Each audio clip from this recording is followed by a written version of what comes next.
travaillais sur un bateau à guider des excursions sur les oiseaux, pour aller observer les oiseaux à Montmagny. Et le capitaine a décidé de commencer des excursions ici, puis il m'a demandé si je voulais l'accompagner. J'ai dit évidemment oui.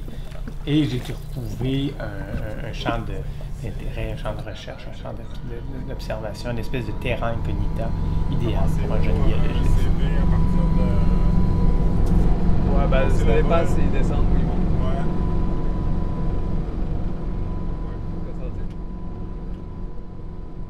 Puis si on écoute le chant des rorquals-à-bosse d'une année à l'autre, on a peine à le reconnaître. Il a tellement évolué. Alors, de comprendre que c'est une espèce de hit parade, qu'il y a des mâles en tonnes, qu'il y en a un qui fait une innovation, puis tout le monde va le suivre. Sur moi, c'est une des découvertes de la science sur le comportement des baleines qui est des plus étonnantes.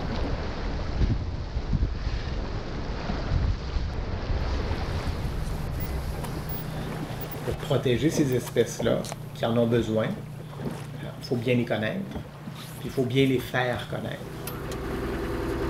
C'est juste une shape.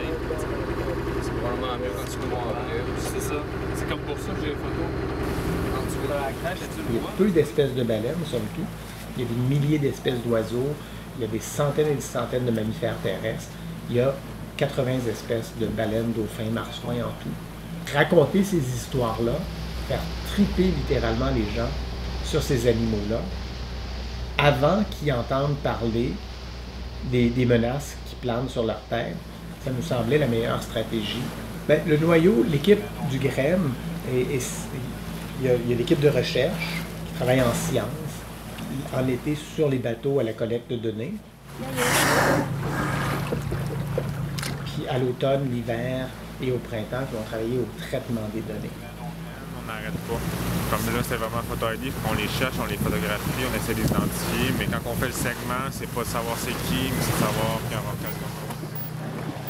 quel. Alors, la survie des belugas, la survie des rorquals bleus est en partie liée, à notre avis, au choix qu'on va faire pendant les prochaines décennies. Comment on va décider de partager l'estuaire et le golfe Saint-Laurent avec les autres habitants. 17 espèces de mammifères marins chaque été, tellement c'est productif, c'est tellement riche, mais c'est aussi un secteur hyper fragile.